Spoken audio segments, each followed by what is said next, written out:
Skateboard rails make your board slide faster, more consistently, and protect the graphics on your deck. They make it easier to grab, and they also allow you to do certain tricks that you just can't do without rails. So stick around, I'll show you how to put them on, where to put them on, and what tricks they're good for. Thanks, Rhino. Skateboard rails are made of plastic and make any tricks where you slide on the bottom of your board easier, faster, and more consistent than on a board without rails. Rails are attached to the bottom of the deck with wood screws. They help protect the graphics of the bottom of the board and even make certain tricks much easier. Some of which would be nearly impossible without the leverage provided by rails. If you already have rails or plan to get them but aren't sure how to put them on or where to put them on, we'll go over that too. So how do they slide? On a new deck without rails, the fresh paint usually slides really nice, but once you wear that paint off in a spot, it gets stickier. The paint will wear off and it will make the deck feel slippery or sticky depending on what part of the board you're sliding on and how worn out it is. This can even happen during a single slide if you slide on one spot for too long. With rails, you can stay in one spot during a long slide and just keep sliding and not have to worry about your paint wearing off. It slides consistently fast. They also slide especially fast on metal rails and coping. If you want to do a really long board slide on a flat bar or a rail, it will be easier with rails. Once you get up on a slippery curb or rail and stand up straight, you almost feel like you're leaning forward if you're used to normally sliding without rails and kind of leaning back. Rails also lift your wheels higher off the ground while sliding, giving your wheels more room from hitting the ground. That makes them great for skating curbs, since your wheels are so close to the ground when you're doing a board slide on a curb. On a square ledge or curb, they can eliminate any rocking you might feel from the concave, and that makes balancing even easier. Sliding on a deck without rails can feel inconsistent at times. The concave makes the slide feel a bit more wobbly, and you have to be ready to stick at any time. There's a different feeling of being locked in on a slide with rails.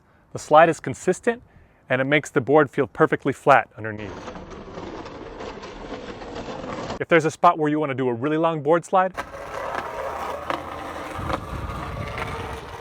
rails will make it easier. Personally, there are tricks that I just can't do as easily without rails or Everslick. To do a frontside board slide and really stand on top of it, it helps me to have rails, or else I feel like I'm gonna stick and I never really want to put my body fully on top of it. With rails, my only worries are getting in and out of the slide properly, and that's still plenty. Aside from just sliding faster and more consistently on pool coping, they lift the wheels away from the riding surface and give you a little extra room for your wheels to clear when you're coming out of a board slide. So any transition slide, like a rail slide, lip slide, either way, front side or back side, will all come in a little bit easier with rails. Now, where to put them on the deck? Depending on what kind of skating you're doing and what kind of deck you have, you might want to put them close to the edge, or you might want to move them in a bit more towards the middle. First off, make sure that you don't have them too high or too low on the deck. You don't want them to be in a position where the wheels can ever touch them. Keep in mind that when your trucks turn, not only do they push towards the deck, but they also move in towards each other. Also, depending on where you put them, you can do certain tricks that you just can't do without rails. If you put the rails right on the edge, you'll have a bit more stability while sliding, and you can see more of the board graphic.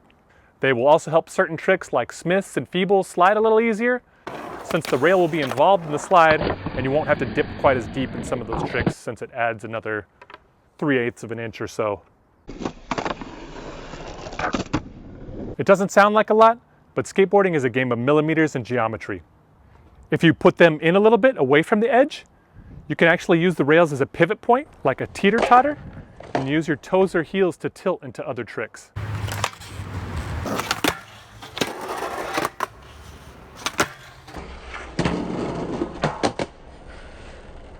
Smith grinds, Willie grinds, Feebles, Hurricanes, Losi grinds, Barleys, Benetars, regular and switch can all be tilted into, depending on which rail you tilt, how you twist, and the direction you're moving.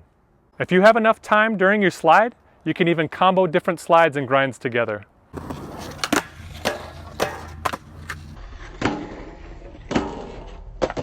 If you want to get that tilt benefit, you need to make sure your rails are in at least an inch, maybe 1.25 inches away from the edge of the deck. So I put them about 1.25 inches from the edge and was able to do some of the tilting tricks, but still felt like I got the benefits of being able to fill them under Smiths and Feebles, and it still felt like a nice solid slide. If you put them in too much, it makes it hard to not automatically tilt, and then you won't be touching them on Smith grinds and Feebles either. I should also mention I'm riding around an 8.5 deck and I have really big feet. So if you have really tiny feet and a really wide board and you want to do those tilt tricks, you might want to move them in a little bit more. Another trick that only works with rails is the old tilted rail slide. Maybe you're in a rail slide, you're kicking it, you put on your heels. Hey, check out the bottom of my board. Cool graphic, huh? Not scratched. I got rails. Nothing says sassy and check out my board like, boop, what up? Making this video was the first time I ever put my rails in a bit for that tilting purpose. It was super fun and I learned at least 4 tricks that I've never done before.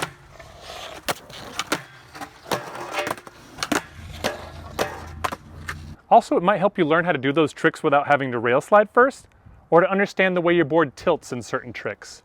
There are tricks like Feebles where it helps to get into them with your board at an angle. When you ollie into them, you don't just turn sideways this way, you also tilt. Rails help you learn how to get that feeling. Another thing to consider is the board's concave. If you're putting rails on a wider board or a reissue board and you have them near the edge, that will make the rails sit lower on the deck than they would if they were towards the middle. Before you put in the screws, you can lay a straight edge across your board and get an idea of how deep the concave is. Some other benefits of rails: they can help you grab your board on tricks like airs and bonelesses.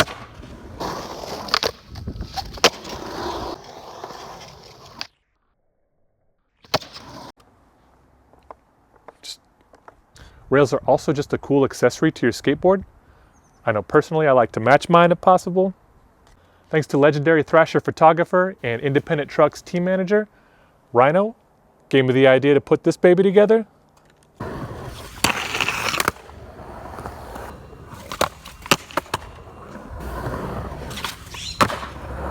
It's pretty heavy.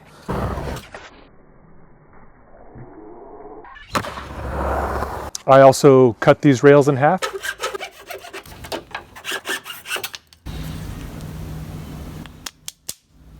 And made a little nose and tail rail.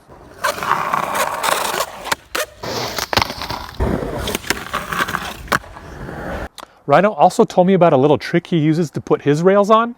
If you fold up some duct tape and stick it on the rail, you can place your rails where you want them before you totally screw them in. The duct tape also helps as a little buffer, so it won't rattle as much if you break a screw or it comes loose. Another thing about rails, you don't have to use both. You could put on one, both, or more, depending on where you think it might help. I've got a friend that rides just one rail. Shout out Gavin. I've done it before as well. Your board will slide a little faster than a board without rails, but not as fast as a board would with both rails. Typically when people do this, they put it on the toe side of the board. That way when you're doing a regular board slide, the rail's in front of you. But it really depends on which way you want to slide and what kind of tricks you want to do. If you do put on one rail, it's best to slide towards the rail. If you're sliding away from the rail, it exposes the rail to more damage, plus the way your board's tilting, it just makes it easier to slide this way than that way.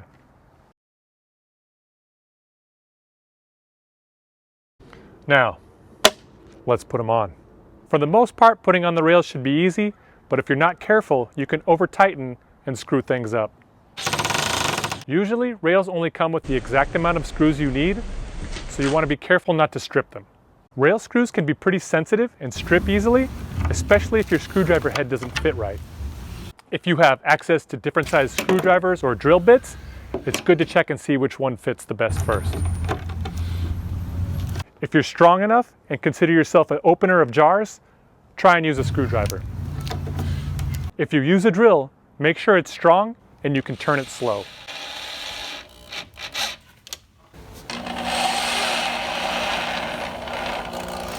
A drill can be easier for many reasons, but it can also cause stripping much quicker.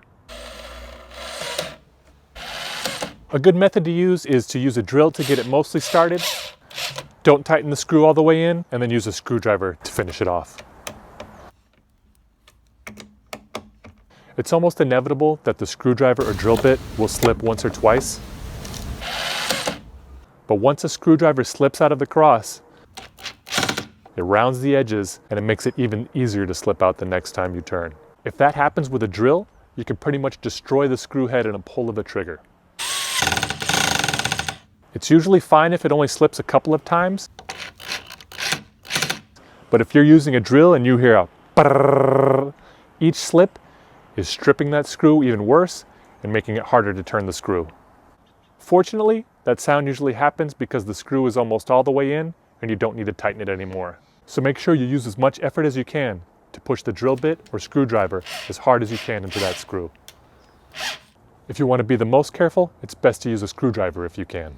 Especially if you don't have any extra screws or you think you might end up eventually trying to remove the rail or put it in a different place or on another board. Now if you break or strip a screw, it's not the end of the world. It's just 2020. If you break or lose a screw on the end, it's going to rattle the most. So if you only have 4 screws, you might want to move one of the middle ones out towards the edge. That should help with some of the rattling.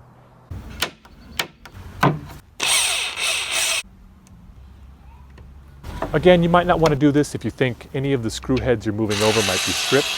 It's better to have 4 screws in the rail and the rail rattling on the end than to ruin another screw trying to move it over, leaving you with only 3 screws. It's also another good reason to use Rhino's duct tape trick. A lot of this is totally up to you and whether the sound of a rattling rail drives you crazy or you don't even notice. If you break or strip a screw, you can always get new ones at the hardware store. Make sure they're under a 1/2 inch long or else they'll be too long and you'll have a sharp screw poking out the top of your board. I would suggest always trying to have all 5 screws in if possible for trust and safety. If your rail is broken or one of the mounting holes is ruined or stripped, you can always make a new hole in the rail.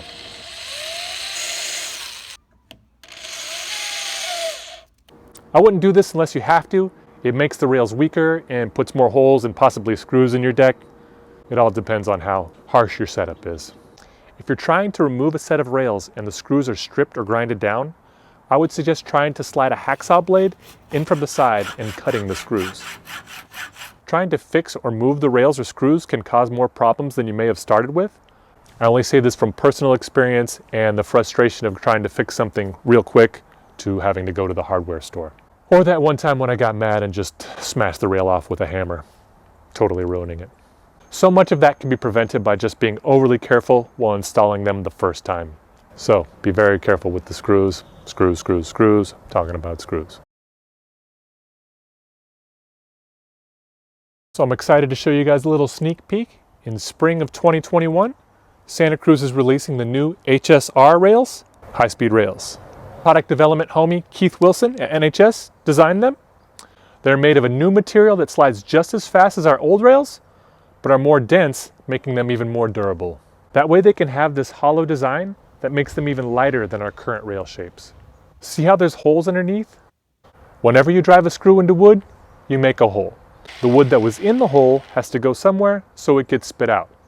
Sometimes that wood can make it so your screws are in as tight as they should go, but you can still see a little space in between the rails and the deck, and it looks like it's not tight.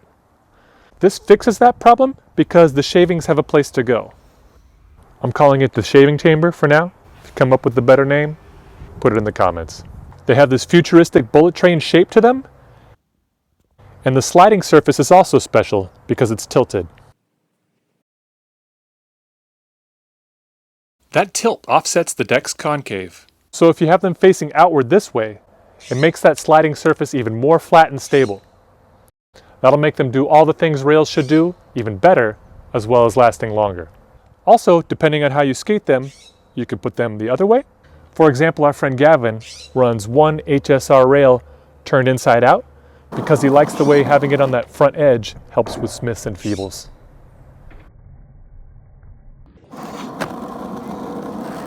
For all the folks who love the current rails, we're going to keep making them, except for we're going to add those little holes underneath the shaving chambers. Also in NHS rail news, I found out we recently changed the screws our rails come with to a stronger version. I heard they don't break as easily. I haven't broken any, so right on. If you've never tried rails, I suggest giving it a shot just for the fun of rail sliding things. You don't need to use as much wax. They sound different, feel different, and they make a lot of board slides much easier. Thanks for watching. If you want to see more, turn on those notifications, subscribe and comment. If you have any questions or there's any types of products you want to see me cover, let us know and we'll get to it next time. See you soon.